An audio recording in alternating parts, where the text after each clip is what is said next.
પ્રિય દર્શકો, સ્તવન કાર્યક્રમમાં હું આપ સૌનું હાર્દિક સ્વાગત કરું છું. મને આશા છે કે આ અભ્યાસ આપને માટે ઉપયોગી બની રહ્યો હશે. ગત અભ્યાસમાં આપણે તીડો અને અંધકારની વિપત્તિ વિશે અભ્યાસ કર્યો. આજે આપણે નિર્ગમન 11:1 12મા અધ્યાયની 10મી કલમ સુધીનો અભ્યાસ કરીશું. તેમાં આપણે 10મી વિપત્તિ એટલે પ્રથમ જનિતનું મૃત્યુ અને પાસ્કા પર્વની સ્થાપના કેવી રીતે થઈ તે જાણીશું. તો ચાલો આજના સંદેશ દ્વારા તે સમજીએ.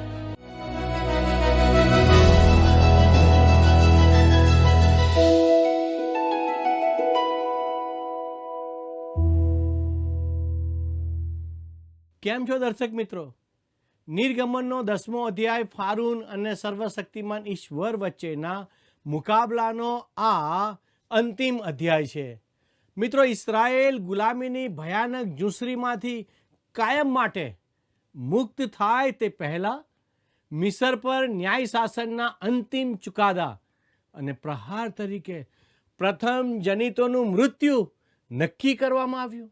મિત્રો, ફારૂન અત્યાર સુધીના 9 અનર્થો કે મરકીઓ જોઈને એટલું તો શીખી જ ગયો હોવો જોઈએ કે ઈશ્વરની સામે સંઘર્ષમાં ઉતરવું તદ્દન વ્યર્થ અને વિનાશકારી છે.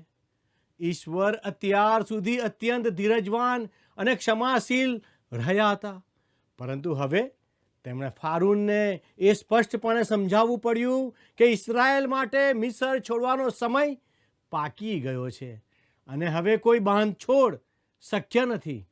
ઈશ્વર અને ફારૂન વચ્ચેના આ આખા મુકાબલામાં એક વાત સ્પષ્ટ હતી કે સમગ્ર મિસર દેશ અહંકારી ફારૂનનો પક્ષ લેવા તરફ ઢળેલું હતું. તેથી તેઓને ન્યાયનો જે મહત્વનો પાઠ શીખવાની જરૂર છે તે શીખવવાના અંતિમ પ્રયાસ રૂપે ઈશ્વરે આખા મિસર દેશ પર આ એક અંતિમ પ્રહાર કરવો જ પડશે. તો દર્શક મિત્રો, ચાલો આપણે નિર્ગમનનું પુસ્તક તેનો 11મો અધ્યાય તેની 1 થી 3 કલમ વાંચીએ.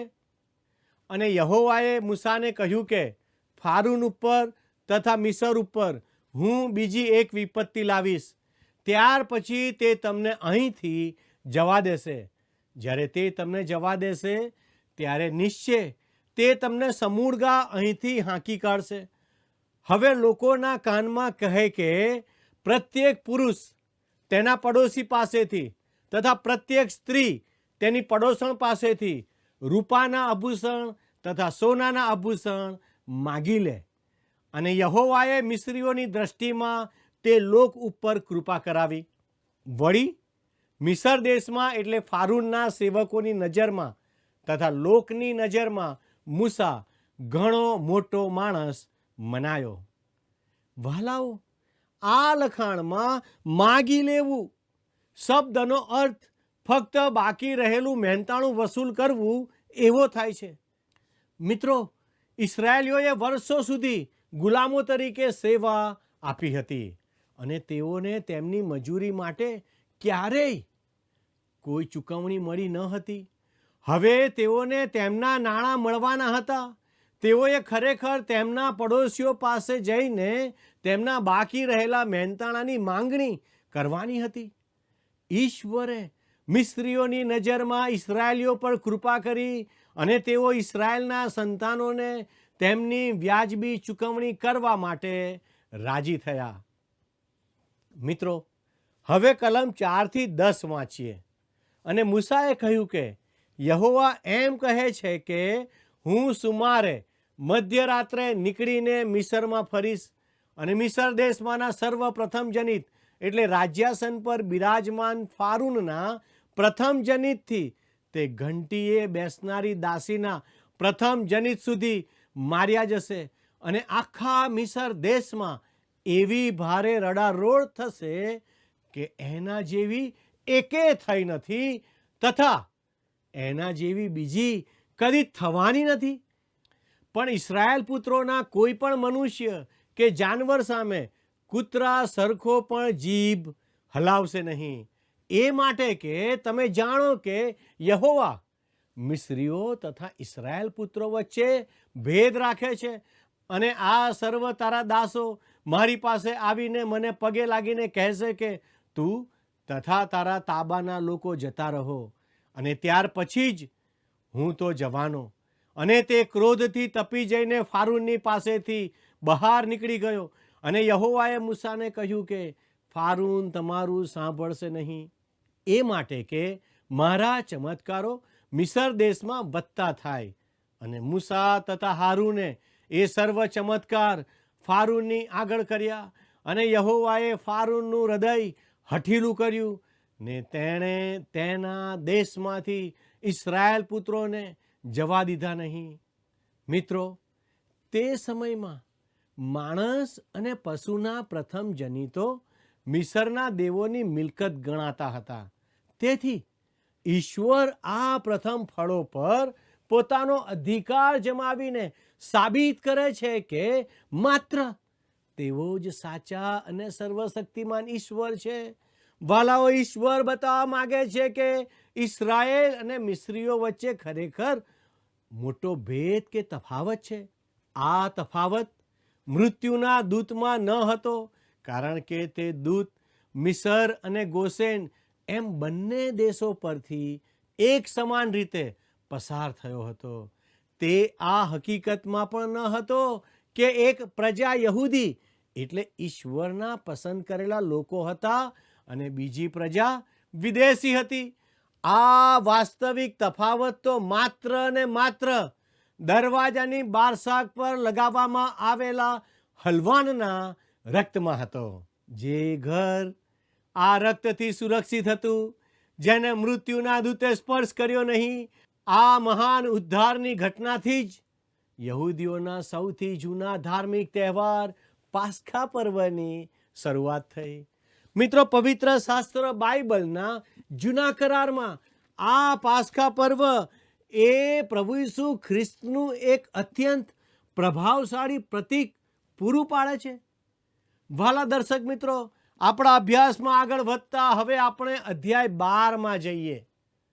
જ્યારે ઇસ્રાયેલ પ્રજા મિસરમાંથી મુક્ત થાય છે, ત્યારે તે મહાન છુટકારાની યાદમાં પાસ્ખા પર્વની સ્થાપના કરવામાં આવે છે. યહોવા દેવે તેઓનો પોતાના ખાસ રાષ્ટ્ર કે પ્રજા તરીકે સ્વીકાર કર્યો.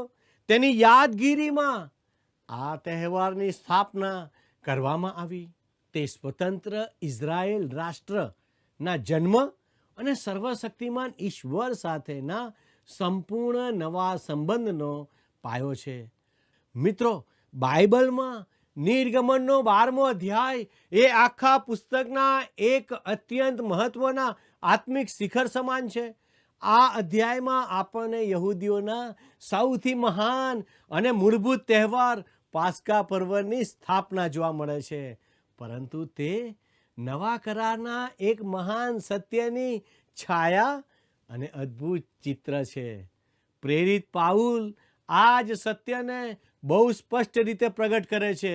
1 કોરિન્થી 5 અને 7માં લખ્યું છે, કેમ કે આપણા પાસ્ખા યજ્ઞ ખ્રિસ્તનું બલિદાન પણ આપણી વતી આપવામાં આવ્યું છે. મિત્રો, ખરા અર્થમાં જોઈએ તો નિર્ગમનના આ આખા અધ્યાયમાં આપણને સ્પષ્ટ રીતે પ્રભુ ઈસુ ખ્રિસ્ત જોવા મળે છે. તો મિત્રો, આવો નિર્ગમનનું પુસ્તક તેનો 12મો અધ્યાય તેની 1 અને 2 કલમ જોઈએ. અને મિસર દેશમાં યહોવાએ મૂસા તથા હારૂનને કહ્યું કે આ માસને તમારા માસોમાંનો પ્રથમ ગણવો, તે તમારા વર્ષનો પ્રથમ માસ ગણાય. આ 12મો અધ્યાય આપણને નિર્ગમનના પુસ્તકના એક નવા વિભાગ તરફ દોરી જાય છે. આ પુસ્તકને મુખ્ય 2 વિભાગોમાં સમજી શકાય છે. વિભાગ 1 જે અધ્યાય 1 થી 11 છે. આ વિભાગ એક ઉદ્ધારક એટલે મૂસાની તૈયારી વિશે હતો. વિભાગ 2 જે અધ્યાય 12 થી 14 છે. આ નવો વિભાગ હવે ઉદ્ધાર એટલે ઇસ્રાયેલના મહાન છુટકારા વિશે છે. અહીં એ સમજવું બહુ અગત્યનું છે કે ઇસ્રાયેલનો આ ઉદ્ધાર ખરેખર કોઈ મનુષ્ય કે મૂસા દ્વારા ન હતો. સૌ પ્રથમ તેઓનો ઉદ્ધાર રક્ત દ્વારા થાય છે, જે પાસ્ખા પર્વ અને પ્રથમ જનિતના મૃત્યુના ન્યાયમાંથી બચાવ વિશે છે. ત્યાર પછી અધ્યાય 13 અને 14 તેઓનો ઉદ્ધાર ઈશ્વરના પરાક્રમ દ્વારા થાય છે, જ્યાં ઈશ્વરે લાલ સમુદ્રને 2 ભાગમાં વહેંચીને ઇસરાયેલીઓને પાર કરાવ્યો અને મિસરના સૈન્યનો નાશ કર્યો. આમ ઈશ્વરે તેઓનો ઉદ્ધાર રક્ત અને પરાક્રમ એમ બંને દ્વારા કર્યો હતો. આજે મિત્રો નવા કરારમાં આપણો ઉદ્ધાર પણ બરાબર આ જ 2 બાબતો એટલે રક્ત અને પરાક્રમ એટલે કે સામર્થ્ય દ્વારા થાય છે. પ્રભુ ઈસુ ખ્રિસ્તે વધસ્તંભ પર પવિત્ર રક્ત વહેવડાવ્યું. તેમણે આપણા પાપોનો દંડ અને કિંમત ચૂકવી આપી. પવિત્ર આત્માનું પરાક્રમ જ ખ્રિસ્તના આ ઉદ્ધારને આપણા પાપી હૃદયોમાં વાસ્તવિક અને અસરકારક બનાવે છે. વાલા મિત્રો, પવિત્ર શાસ્ત્ર બાઇબલમાં જખાર્યા પ્રબોધકનું પુસ્તક 4 અધ્યાય અને 6 કલમમાં પરાક્રમથી નહીં, તેમ બળથી પણ નહીં, પણ મારા આત્માથી એવું સૈન્યનો દેવ યહોવા કહે છે તેવું જણાવેલું છે. ઉદ્ધાર એ આપણા માટે વધસ્તંભ પર પ્રભુ ઈસુનું કાર્ય અને આપણી અંદર પવિત્ર આત્માનું કાર્ય છે. વાલા દર્શકો, આ અધ્યાયની 1 અને 2 કલમ ઇસરાયેલના ઇતિહાસમાં ખરા અર્થમાં એક રાષ્ટ્રના જન્મની વાત રજૂ કરે છે. જ્યારે ઇસરાયેલે મિસરમાં પ્રવેશ કર્યો હતો ત્યારે તેઓ માત્ર એક નાના કુટુંબ સમાન હતા, પરંતુ હવે જ્યારે તેઓ મિસરમાંથી મુક્ત થઈને વિદાય લઈ રહ્યા છે ત્યારે તેઓ એક વિશાળ પ્રજા કે રાષ્ટ્ર બની ગયા. અહીં સૌથી રસપ્રદ વાત એ છે કે ઈશ્વર અહીં કુટુંબ પર સૌથી વધુ ભાર મૂકે છે, કારણ કે કુટુંબ જ કોઈ પણ પ્રજા કે રાષ્ટ્રના નિર્માણનો પાયો છે. મિત્રો, તમને યાદ હશે કે અહંકારી ફારૂને ઇસરાયેલીઓને પરાળ વિના જ ઈંટો બનાવવાની કઠોર ફરજ પાડી હતી. પરંતુ ઈશ્વરની અદ્ભુત યોજના જુઓ. ઇસરાયેલ જેટલો સમય ગુલામીમાં રહ્યું તે આખા સમયગાળા દરમિયાન ઈશ્વર જાતે જ એક મહાન રાષ્ટ્રના નિર્માણ માટે વ્યક્તિઓ રૂપી પરાળમાંથી કુટુંબ રૂપી મજબૂત ઈંટો પાડી રહ્યા હતા. કેટલું અદ્ભુત! એક જૂની અને અત્યંત સાચી કહેવત છે કે કોઈ પણ રાષ્ટ્ર તેના કુટુંબો કરતાં વધુ મજબૂત ક્યારેય હોઈ શકે નહીં. હવે ઇસરાયેલ માટે મુક્તિની નિર્ણાયક ઘડી આવી ગઈ હતી. ઇસરાયેલના સંતાનો માટે મિસરમાંથી બહાર નીકળવા માટેની આખરી ગણતરી કે કાઉન્ટડાઉન આ અધ્યાયથી જ શરૂ થઈ જાય છે. મિત્રો, 3 કલમ કહે છે, ઇસરાયેલના આખા સમુદાયને કહે કે આ માસને 10મે દિવસે તમ પ્રત્યેક પુરુષે પોતાને સારું પોતાના બાપના ઘર પ્રમાણે એક હલવાન લેવું, એટલે કુટુંબ દીઠ એક હલવાન. મિત્રો, આ કલમમાં ઈશ્વરની ઉદ્ધારની અદ્ભુત યોજનાની સૌથી અગત્યની 2 બાબતો પર ખાસ ભાર મૂકવામાં આવ્યો છે. એક રક્ત અને બીજું કુટુંબ. જો કે ઇસરાયેલીઓ એક વિશાળ રાષ્ટ્ર કે પ્રજા બની ગયા હતા અને ઈશ્વર આખા રાષ્ટ્રનો એક સાથે ઉદ્ધાર કરવા જઈ રહ્યા હતા, પરંતુ તેઓ આ મહાન કાર્ય કુટુંબો અને કુટુંબમાં રહેલી પ્રત્યેક વ્યક્તિના સ્તર પર કરશે. પ્રત્યેક કુટુંબમાં દરેક કુટુંબ દીઠ એક હલવાન હોવું જ જોઈએ. આ હલવાન એ રક્ત વિશે વાત કરે છે, જે દરવાજાની બારશાક પર લગાવવામાં આવશે. મિત્રો, કલમ 4 જણાવે છે, અને જો કુટુંબ એટલું નાનું હોય કે એક હલવાનને ખાઈ ન શકે, તો તે તથા તેના ઘર પાસેનો પડોશી મળીને તેમના માણસોની સંખ્યા પ્રમાણે એક હલવાન લે. પ્રત્યેક પુરુષના આહાર ઉપરથી હલવાન વિશે અટકળ કરવી. મિત્રો, આ કલમ એવું કંઈ કહેતી નથી કે હલવાન કુટુંબ માટે નાનું પડશે. આવું ક્યારેય બની જ ન શકે. હલવાન હંમેશા પૂરતું અને સંપૂર્ણ જ હોય છે.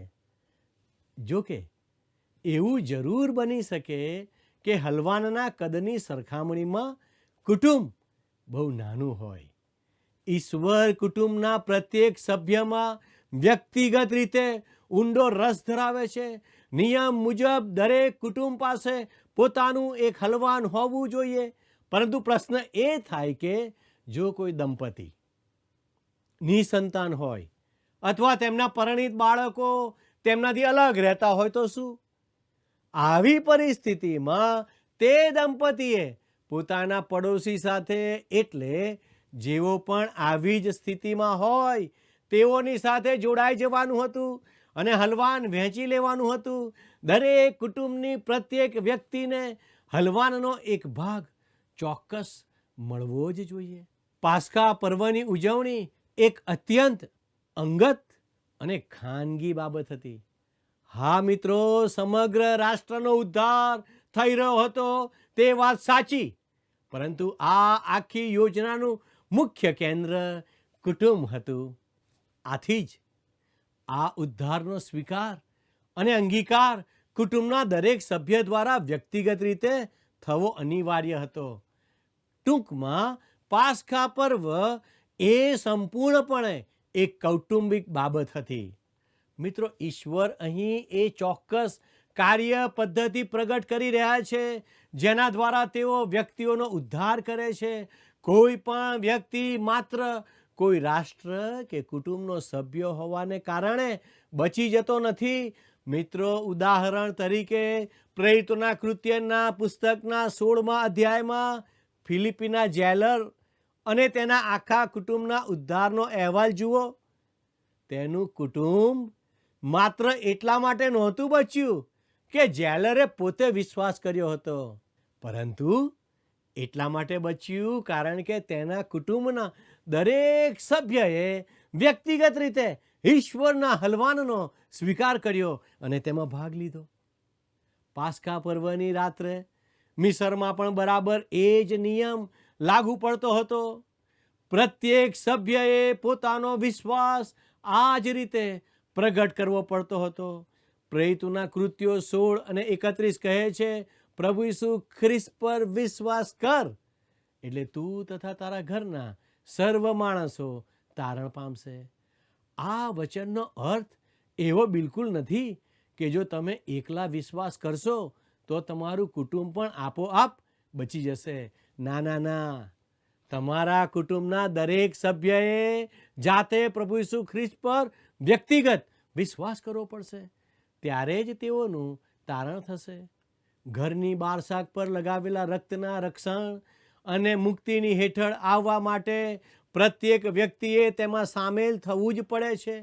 હવે આપણે મિસર દેશના ઇતિહાસની એ અત્યંત નિર્ણાયક અને ભયાનક રાત્રિએ આવી પહોંચ્યા છીએ, જ્યાં લોકો પર અંતિમ અનર્થ કે મરકી ત્રાટકવાની બિલકુલ તૈયારીમાં છે. અગાઉની છેલ્લી 3 ભયાનક મરકીઓ દરમિયાન ગોશેન પ્રદેશમાં રહેતા ઇસરાયેલીઓને ઈશ્વરે દયા કરીને બચાવી લીધા હતા. ઈશ્વરના લોકોને તે ન્યાય શાસનમાંથી મુક્ત જરૂર કરવામાં આવ્યા હતા, પરંતુ તેઓનો હજી સુધી ઉદ્ધાર થયો ન હતો. હવે તેઓએ રક્ત દ્વારા ખરો ઉદ્ધાર પામવાનો હતો અને બારશાક પર રક્ત લગાવીને ઈશ્વર પર પોતાનો જીવંત વિશ્વાસ પ્રગટ કરવાનો હતો. કલમ 5 અને 6માં લખ્યું છે, હલવાન એબ રહિત તથા પહેલા વર્ષનો નર હોવો જોઈએ. તે તમારે ઘેટામાંથી કે બકરામાંથી લેવો અને તે જ માસના 14મા દિવસ સુધી તમારે તે રાખી મૂકવો અને ઇસરાયેલની આખી મંડળીના સમુદાયે તેને સાંજે કાપવો. મિત્રો, પવિત્ર શાસ્ત્રનો આ ભાગ ઘણો જ રસપ્રદ છે. મિત્રો, નોંધ લો કે દરેક કુટુંબ પાસે એક હલવાન હતું. તે સાંજે મિસર દેશમાં પ્રત્યેક કુટુંબ દીઠ એક એમ હજારો હલવાનોનો વધ કરવામાં આવ્યો હશે. પરંતુ બાઇબલની 6ઠ્ઠી કલમના લખાણ પર ખાસ ધ્યાન આપો. આ હજારો હલવાનો ખરેખર તો ભવિષ્યમાં આવનાર એક સર્વોચ્ચ હલવાન એટલે પ્રભુ ઈસુ વિશે જ વાત કરી રહ્યા હતા, જે આપણા માટે અર્પણ કરાયેલું પાસ્કા પર્વનું હલવાન હતા. આ પર્વ દુનિયામાં પ્રભુ ઈસુ ખ્રિસ્તના આગમન તરફ ઇશારો કરે છે. 7મી કલમ વાંચીએ, અને તેના રક્તમાંથી લઈને જે ઘરોમાં તેઓ તે ખાય તેમની બંને બારસાખો ઉપર તથા ઓતરંગ ઉપર તેઓ છાંટે. મિત્રો, ઇઝરાયેલના સંતાનોએ ઈશ્વરની આજ્ઞા મુજબ હલવાનનું રક્ત ઘરની બહાર દરવાજાની બારસાખ પર લગાવવાનું હતું. ઈશ્વરનું વચન હતું કે જ્યારે મૃત્યુનો દૂત તે પવિત્ર રક્તને જોશે ત્યારે તે ઘર આગળથી પસાર થઈ જશે. ઘણા વિશ્વાસીઓ વારંવાર આ પ્રશ્ન પૂછતા હોય છે કે જ્યારે પ્રભુ ઈસુ ખ્રિસ્ત મંડળીને પૃથ્વી પરથી ઉઠાવી લેશે ત્યારે વિશ્વાસી માતા પિતાના નાના બાળકોનું શું થશે? મિત્રો, જો ઘરમાં નાના બાળકો હશે તો શું પૃથ્વી પર માત્ર વિશ્વાસ કરનાર માતા પિતાને જ પોતાની સાથે લઈ જશે અને તે નિર્દોષ નાના બાળકોને આ પૃથ્વી પર એકલા છોડી દેશે? મિત્રો, નિર્ગમનનો આ અધ્યાય આપણને બહુ સ્પષ્ટ ખાતરી આપે છે કે ઈશ્વર નાના બાળકોને ક્યારેય પાછળ છોડશે નહીં. જ્યારે તે રાત્રે ઘરની અંદર આખું કુટુંબ હલવાન ખાઈ રહ્યું હશે ત્યારે વિશ્વાસ દ્વારા તેઓ વાસ્તવમાં ખ્રિસ્તના બલિદાનમાં ભાગ લઈ રહ્યા હતા. તે ઘરોમાં રહેલા નાના બાળકો એટલા અભૂત હતા કે તેઓને ખબર પણ નહોતી કે બહાર શું થઈ રહ્યું છે. મિત્રો, પ્રશ્ન એ થાય કે જ્યારે ઇસ્રાયેલીઓ દેશમાંથી બહાર જશે ત્યારે શું આ નાના બાળકોને મિસરમાં પાછળ છોડી દેવામાં આવશે? ના ના ના, મારા મિત્ર, હલવાનનું તે પવિત્ર રક્ત કુટુંબની પ્રત્યેક વ્યક્તિને સંપૂર્ણપણે રક્ષણ પૂરું પાડે છે. જેમ ઇસ્રાયેલીઓનો ઉદ્ધાર થયો અને તેઓએ મિસર દેશ છોડ્યો ત્યારે ઈશ્વરે તેઓના બાળકોને પાછળ છોડી દીધા નહીં. તે જ રીતે ભવિષ્યમાં થનાર આકાશગમનના સમયે પણ ઈશ્વર નાના બાળકોને પાછળ છોડશે નહીં. 8મી કલમ જોઈએ, અને તેઓ તે જ રાત્રે તે માંસ અગ્નિમાં શેકીને 2 ખમીર રોટલી સાથે ખાય. તેઓ તે કડવી ભાજી સાથે ખાય. મિત્રો, આ પર્વ સાથે જોડાયેલી પ્રત્યેક સૂચનાનો એક ચોક્કસ આધ્યાત્મિક અર્થ અને ગંભીર સંદેશ હતો.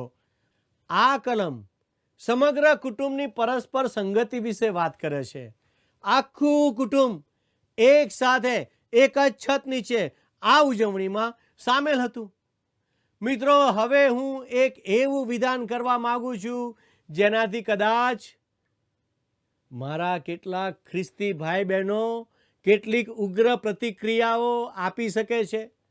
આજે આપણે મંડળીના કાર્યક્રમોમાં નાના બાળકોને એક જગ્યાએ, જુનિયર ગ્રુપને બીજી જગ્યાએ અને યુવાનોને કોઈ ત્રીજી જગ્યાએ મોકલી દઈએ છીએ. પણ મિત્રો, જરા કલ્પના કરો, જો તે રાત્રે મૂસાએ કુટુંબોના આવા ભાગલા પાડ્યા હોત તો ચોક્કસપણે ઘણા બાળકો તે મહાન નિર્ગમન અને રક્ષણથી વંચિત રહી ગયા હોત.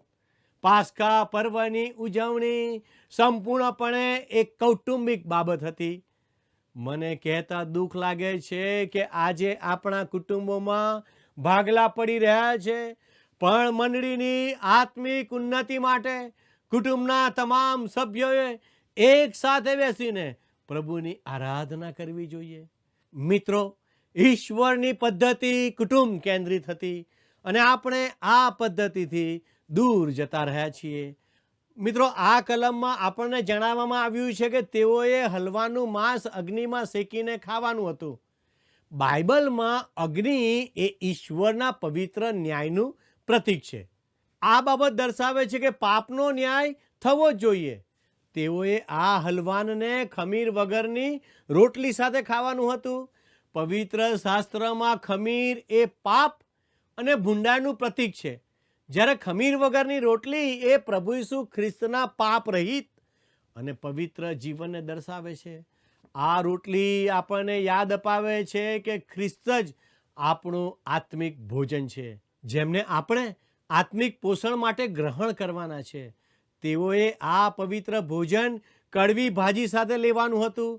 આ સંદર્ભમાં તેનો અર્થ બહુ પ્રભાવશાળી છે.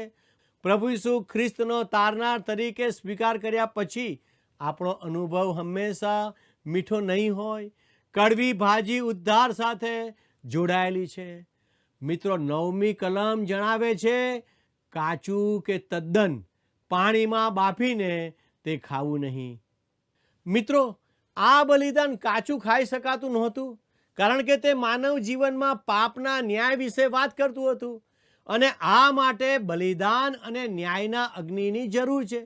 જ્યારે કોઈ વ્યક્તિ ખ્રિસ્ત પાસે આવે છે ત્યારે તે એક પાપી તરીકે આવે છે. બલિદાનને પાણીમાં પલાળવાનું નહોતું. તેનો સીધો અર્થ એ છે કે આપણે માત્ર ખ્રિસ્ત પર વિશ્વાસ કરવો જોઈએ. મિત્રો, આપણા પાપોને માટે પ્રભુ ઈસુ પોતે એક હલવાન અથવા બલિદાન બન્યા. તેઓ ઈચ્છે છે કે આપણે તેમના બલિદાન પર વિશ્વાસ કરીએ, જેથી આપણો નાશ ન થાય. શું તમે તમારા ઉદ્ધારક તરીકે ઈસુ ખ્રિસ્ત પર વિશ્વાસ કરો છો? ઈશ્વર આપને તેમ કરવા સહાય કરે, એ જ મારી પ્રાર્થના છે. આમેન.